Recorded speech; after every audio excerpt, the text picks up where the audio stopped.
everybody. Welcome to episode 14 of the Lunar Ceasefire Fan Podcast. Today we'll be talking about the crossover with Uncle Grandpa. Say Uncle. I'm GC13. Good morning, everyone. I'm Ken Davis. I'm Dakota. And I'm Hunter. So, seriously, this was the best episode ever. I don't care if it wasn't canon. I don't care what happened. This episode was so much fun. Hands down, my favorite episode. It's a very good episode. I'll agree with that. I was cracking up during this episode, but I wouldn't put this in my list of favorites, but it was hilarious. That is true. This is one of my favorites. It's not my favorite, but it's really good. I can't believe how self-conscious they were in this episode. Like, they referred to the gem Sonas. They referred to, like, Pearl saying, "That's not my baby." This episode was just perfect in so many ways. I did love that "that's not my baby" line. That was great. The entire episode was just the Crooniverse just eyebrow raising to the entire fandom just over and over again. And Amethyst ate Pizza Steve. It was predicted. It came true. That was pretty good. It was just really funny. In loving memory, Pizza Steven Universe. This was so great. Really, the only way this could have been better is if the episode was canon. I'm really disappointed I don't that know. it was not canon. I might have been a tiny bit upset if it was. Really? I think so too. Yeah, probably. Because the lore keeper in me would have just been so confused how to keep that together. Yeah. I don't know. If originally what I was expecting was someone who looked a lot like Uncle Grandpa to arrive in an RV and him be, Greg's dad or something. But the way they did it and just like how badly they trolled us, it was just perfect. Well, Uncle Grandpa's a super powerful reality warper, so they could have made it canon if they want. I mean, he exists outside of our reality and intrudes wherever he desires to. Yeah, exactly. It wouldn't have even affected the canon if it had been canon. They should have just made it canon, and then everyone would have been butthurt, and I would have been happy. I don't know. I guess I wouldn't have minded it too much. I'm just really glad it's not canon. Yeah, me too. It was a good little event that we had. We had fun at the party, but it's time to get back to business. Keep your parties at your parties. No, that's the attitude I strongly disagree with. And I think it's actually like the opposite of the message of the episode itself, but I mean, whatever. It's true. That was the message of the episode. Uncle Grandpa kind of taught us something at the end there. And to be honest, I feel like I'm a lot less critical of the show now. Like, I think I would be willing to watch it. I wouldn't go that far, but I'm definitely not gonna... Not gonna throw stones? Yeah, I'm not gonna throw stones, but I'm gonna keep a stone in my pocket. I mean, this episode just would not have been as much fun as it was had it not been for Uncle Grandpa and all of them. And, like, Mr. Gussite appeared in the show. That was so perfect. Mr. Gus had his own gem Sono. I did like that they showed us that a few weeks before. That was good. I wasn't sure if when they showed it to us a few weeks before, if it was, like, real or not. I thought it was maybe just, like, someone doing it as a fan. I'm so happy that it was real. It just makes my life. And Pizza Steve cut us off before Mr. Gus could explain exactly how Steven's shields work. Yep. That was just mean. They were teasing us. So much. But yeah, I did definitely sense them being self-conscious. And I mean, especially coming only a few weeks after Open Book aired, it seems to me that they're doing a lot of, eyebrow wiggling at the fans. Mm-hmm. 'Cause we get you. That's another thing I'm really happy about this episode, because we know they write so far in advance that fan stuff can't really change anything about the series. But an episode like this that's just completely separate from the canon, it allows them to do this. Just have those winks at the fan and just have fun and engage with us like that, which is what I think was so great about this episode. And, like, had it been canon, I don't think they would have been able to do that. They should feel the freedom to do that in canon anyway. The way this episode ended almost makes me wonder, was this made after Fusion Cuisine was aired? Piegate and everything. I don't know. I didn't pay too close attention to Pearl's outfit, so I don't know if it was pre or post Regeneration. Well, it's definitely post Regeneration, but was it in the production order that late? I don't know. That's a good question. Because they seem to in the last, and like I said, Open Book in this one seem to be telling people, okay guys, take it easy. It's just a drawing. And I think we need those kind of reality checks every once in a while. I mean, Steven Universe is just such a good show that I think we're expecting more out of it than we really should. Because, like, it deserves to be silly every now and again. And, like, those silly moments make the show. If it was too serious, then I don't even know that I would want to be interested in it, Like, I can't handle any kind of medium that takes itself too seriously. We forget every now and then that it's still a kid's show. Which is so weird to me because the majority of the content in it is silliness and kids' cartooniness. That's like the majority of the show. The fact that people seem to want it to be this incredibly lore-heavy, dense show with mature themes is weird. Like, how do you get through the majority of the show if that's what you're watching it for? Well, what got me into the show at first was how all the lore was in the background. I mean, they're going to all these places, and I haven't played Dark Souls, but people have told me that most of the story is told through you going through the background of where all this stuff used to happen and figuring out what used to go on here. And that's kind of the sense that we were getting in the first half of season 1, that, we're in the ruins of a dead society. I kind of started watching just because I was determined I was going to like it. I figured that Rebecca Sugar was super cool and it sounded like something interesting to get into. And I've just been pleasantly surprised all around. I definitely agree with you, GC. The background lore is one of the more satisfying things about it. And it's what's made the show one of those shows that the more I watch it, the more I like it, because they just give you just enough to keep wanting to come back for more. And it gives it a lot of rewatchability too. Yeah, I mean, I've kind of been worried, in season 2, are we going to go back to kind of where the show's comfortable, or are they going to be transitioning into a different style of engagement with more of a traditional overarching plot? And I'm not sure that I would want them to make that the main draw, because they're very good at the slowly weaving in the backstory. They're very good at that. I hadn't really thought much about that. I guess it's just been far from my mind, where is season 2 gonna go? And I hadn't really been thinking much about that, When is Peridot gonna join the team is the important question. It has to happen, okay? It just has to happen. There's no way that it can't happen. If they're going to change the design. Is it still gonna be a star, or is it gonna be a 6-pointed star if Peridot joins? Well, I'm pretty sure the star was before Amethyst, so it's gonna stay a star even when there's a 5th person. Mm-hmm. Yeah, I guess that's true. But the star on the door has each of their gems. Yeah, well, they can turn that into a hexagon. Maybe she just doesn't get a room. Poor Paradise. She's going to sleep in a box with Steven. Yeah. She can sleep in Lion's Mane. Yeah! It's where Steven keeps all of his other stuff. So, I want to talk for a second about Uncle Grandpa's entrance and how perfect it was. How he entered as Rose. I had to watch that scene That was pretty funny. Several times before I could go on. That was just perfect.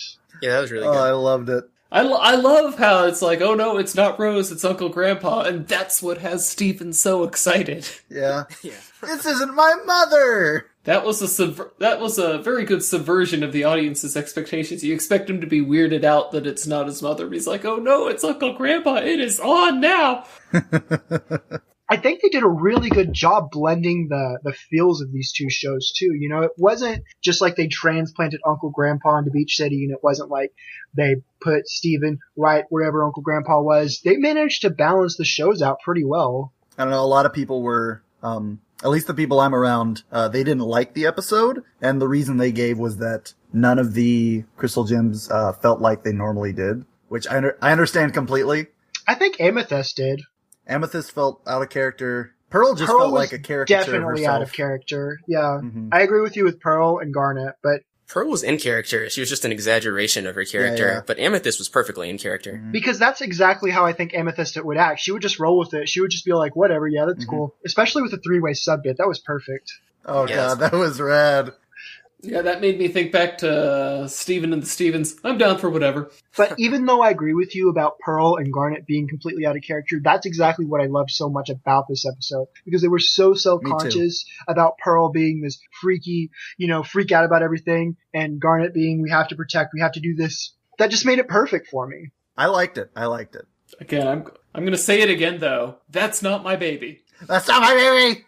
Oh god, there were a lot of really good one-liners in this. But that was probably the best. Mm-hmm. We also got all of those great Pearl expressions, so, even if anyone is mad about Pearl being out of character, the expressions. Think of the emote possibilities. Think of all of the memes we This could is make. our home now. And then Garnet just smashed them all out. Okay, I'm ready for this episode to end. Oh god, it's so good. Have we talked about them sinking the Lars and Sadie ship yet? Oh god. No, we haven't mentioned that. Sinking the ship with a head cannon. I didn't even catch the cannon! hand cannon! That's perfect! That is perfect! They know Oh, exactly no. what they're doing. They know exactly what they're doing. Yeah. Oh, Uncle no. Grandpa ships Sadie and Ronaldo. Who knew? But what if that's some kind of actual foreshadowing? Now there's actual room From to like Uncle Grandpa? guess. Are you kidding? Uncle Grandpa, that's what I you don't know. I taught think us. they're just screwing with us. I think they're just getting a good old pull at our legs. It's okay. I ship Sadie and Ronaldo anyway. Oh. I'll take all your downvotes and I'll eat them. Also, the list of cartoon characters at the end that Uncle Grandpa needs to visit.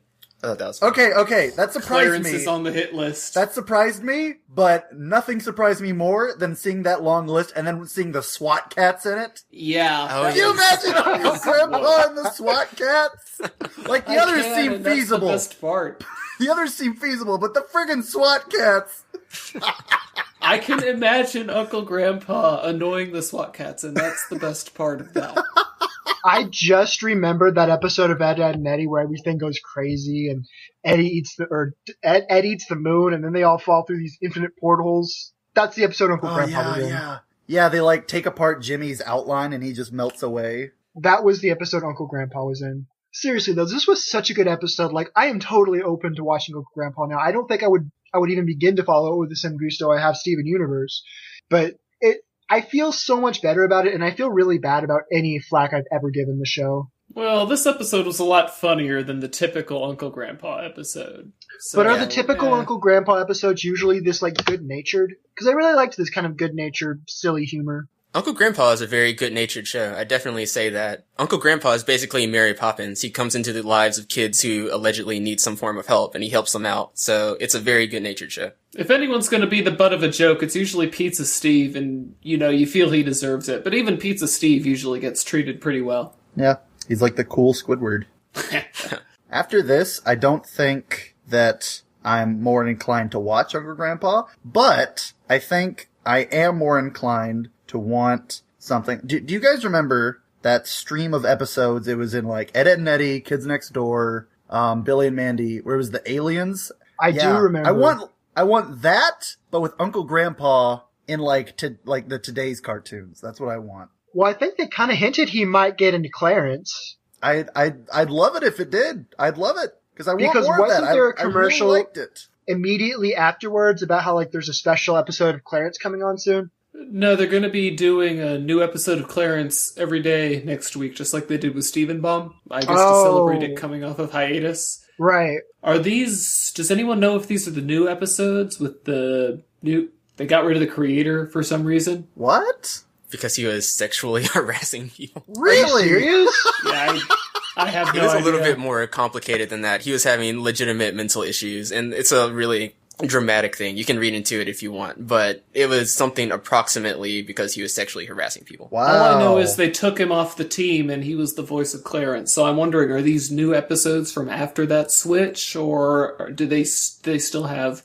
episodes to go before that switch occurs? I have no idea. I didn't realize that was a thing. Wow. I don't know. I feel like all the tangents we could get on this could just be the cartoons, and sometimes we talk about Steven Universe podcast. I don't know. Well, I mean, this is the crossover episode. So if we're gonna go off on tangents, this is the episode to do it. I don't know, GC. Do we have Clarence to talk about that? Nice. You win the internet. Good night, everybody.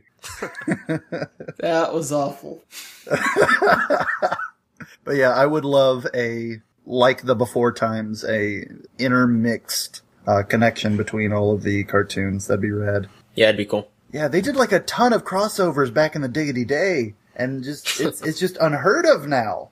Like, nobody wants to mix their mashed potatoes with their peas, but I want that. Uncle Grandpa in Adventure Time would be nice. They had the grim adventures of Kids Next Door. That reminds me of all of those like Disney shows they crossed over a while back, and they crossed them all over with Lilo and Stitch, which I think was kind of interesting. Oh, yeah! I barely watched that show when I was younger. I really liked like the movies, but I didn't care for the show too much. But they even brought back some old series when they did that, because I don't think that Recess was a currently like airing TV show when they did that, and they crossed Lilo and Stitch over with Recess. I didn't know that. But speaking of things, have you guys heard about the new thing? They're trying to bring back Kids Next Door, but I don't know like many details about it. But they're trying to bring back Kids Next Door, and they need people to like show interest in it. Yeah, I saw that. Mm-hmm. It looks really cool. It looks interesting. Mm-hmm. I don't know if I really want Kids Next Door to continue, especially not with like a galactic plot, but It would be a spin-off series, so Yeah, it's not gonna be the same. I'm hoping that they give it a go. I want Cartoon Network to pick that one up from Warburton and Company. That would be good. I wouldn't mind if they did that. I was never much of a fan of Kids Next Door when it was on. I don't know, I kind of thought the concept was annoying, like adults are evil and all that, this, that, and the other. Well, most adults are not evil in Kids Next Door. Most adults are neutral, and then you have about as many good ones as bad ones. But wasn't that the lore in the first place, that like people grew up because adults and kids aren't actually supposed to grow up? Well, that's what they established at the end of it. At the end, Yeah. They established that growing into adults is a disease that the Galactic Kids Next Door are meant to stop, but they had 2 origin stories before that, so... The entire like concept for the show was pretty much just the over exaggeration of children's imagination over what adults do. I always love the complete and total destruction they cause and how nobody seems to notice. Mm-hmm. I remember liking it when I was a lot younger, and then as I continued watching it as I got older, I wasn't a huge fan of it. I still liked Billy and Mandy, like, which I think was airing concurrent to the Kids Next Door, and which is funny because when I first started, I really hated Billy and Mandy, and then I really liked Kids Next Door, and it flipped by the time the series were beginning to end. But I don't know, towards the end of it, the series it just kind of annoyed me, and I couldn't tell you why. I'm sure if they did revitalize it or whatever, I would like it. And I haven't even heard any news of this, so I think that's actually kind of cool that they're trying to do that. I know that they're trying to restart the Powerpuff Girls, which I actually don't know how I feel about. Have you not heard of that? Yeah, the No, new I Kids haven't. Next Door series was an internet buzz campaign, but the true magic of Kids Next Door was Mark Hamill voicing Sticky Beard. Yeah, it was. Good old Sticky Beard. What was your, quick, what was your favorite Kids Next Door villain? Oh, favorite Kids Next Door villain? I don't know toilet how I guy. could say anything other than Father. Oh, the Toilinator? Yeah, no, the Toilinator. Father for sure. No, the Toilinator was the best because he was just completely incompetent. Now that I'm thinking about it, I'm actually remembering a couple of episodes that I really liked. I'm not sure what made me get such a bad taste in my mouth about the show, but I'm remembering that episode where the Toilinator breaks into their treehouse and they're trying to get him out, and it was pretty silly and fun. I think it's that like towards the end it got really serious. Yeah. But yeah, Father's probably my favorite recurring villain. Cup of Joe, probably my favorite one-off. My favorite was, what was it? He was the root beer guy. It's like Mr. Fizz. Mr. Fizz. Yeah, Mr. Fizz. He was a pretty good one-off. Well, he had another appearance, but no episode. And of course, Count Spankula was always fun. Their villains were so creative. I like the episode where he shows up at their house for dinner, and he's doing the one-upmanship with number 2's grandmother. Oh, yeah! Talking about, they're both exaggerating how crappy their lives were when they were kids, and he's like, I know, right? I don't think I remember that episode. Yeah, I think that was the dinner party episode where number 3's daughter, or number 3's sister. I mean. Yeah, which her one was sister number 3? absorbed Was Count Spankulot's power. Number 3 was the Was she the Asian one? And number 4 Yes. one Yeah, she was was the Ditz. Wallaby. Number 4 was Wallaby, Yeah, the Wallaby Australian kid, Beatles. right? Number Number 1 was the one bald was kid. Nigel. Number 2, Yeah. number 2 was the fat fly kid. kid. Bogey. And number 5 Yeah. was the black girl. She had Bill Cosby as a dad. Yeah! Oh, I remember that. What are they going to do if they bring her back? Aw, you know what I'm talking about. Guys, let's start a Codename Kids Next Door podcast. Hey, I'm Next down week. with that if they start up the new series. Yeah! Let's see. Let me watch it first, and if it holds up to my first impression of it, then I will gladly join your Kids Next Door podcast. I'm just looking out for our listeners is all. Screw the listeners. Yeah, screw the listeners! We are content creators. We don't care about our fans. Just put that on a loop. I will replay that 3 20 times in a row. minutes. Remix 20 it. minutes of nothing but that. Remix it, put a little snippet at the end, and then link it to YouTube. We are content creators. We don't care about our fans. Screw the listeners. Yeah, screw the listeners! Screw the listeners. We are content creators. We don't care about our fans. We are content creators. We are content creators. We are content creators. We are content creators. We don't care about our fans. So what was that about Steven Universe having a game out? I love this game, and I think we're planning on doing a more full review of it later on when we have an off week. But I only have one bad thing to say about this game, and that's how short it is. I have already completed it 100%, and I want more, and I know I'm going to delete it and replay it again and again, and it was so perfect. Yep. I'm having a lot of fun with it, because I really wanted more of Paper Mario after I beat that, and this is exactly what I wanted. It's really good combat, really intuitive. I didn't think it would be as good as it is with the touchscreen, but it totally is. Like, combat is so fluid. It's really good. It's really fun, but apparently you're way more ahead than I am, because I'm only in the middle of the third world. So I'm halfway through Orange. I have a couple of thoughts that I think might be spoilers. Do you guys want to hear them? Nope. Nope. Not at all. I guess we'll save all that for the in-depth. We'll save the in-depth stuff, but there's some interesting spoilery stuff that comes towards the end that hints something really cool about something. I don't want to hear it. All right, can we get real for a minute? Let's get real for a minute. For me and my friends play this game called the Penis Wave, where we go into Audacity and try to make a wave that looks like a penis. And I've been trying for the past 20 days to make the perfect one, and when I said nope, that was it. That was the perfect one. Congratulations. Woo! I'm impressed. I can die happy. So, in conclusion here, I just really want to emphasize that if you did not like this episode, I do not like you as a person. In fact, please never listen to this podcast again. It's You're all true. garbage. Get out. Yeah. Ken will get your IP address and he will find you and beat you up IRL. If I could, I would. Fight me in RL, bro. You want At me, my... bro. I'll bash your head in. What might? I do it. I swear on me mum. Okay. Let's get out of here. Well, I was GC13. I have a name. I like Uncle Grandpa now. And I'm Hunter. Bye, everyone. Later. Goodbye. See you next week. Later, kiddos. Our opening and closing music is by James Roach. For more Steven Universe fan-related content, please visit lunarseaspire.com. Thank you for listening.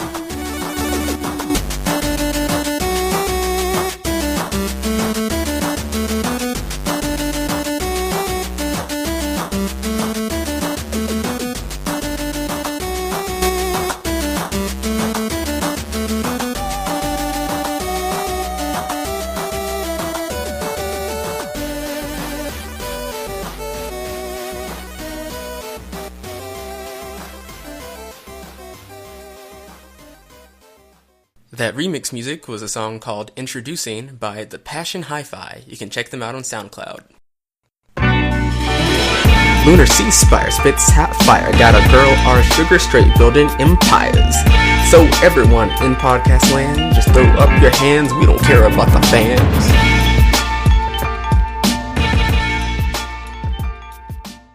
Screw the listeners. Yeah, screw the listeners. We are content creators. We don't care about our fans. Screw the listeners. Yeah, screw the listeners. We are content creators. We don't care about our fans.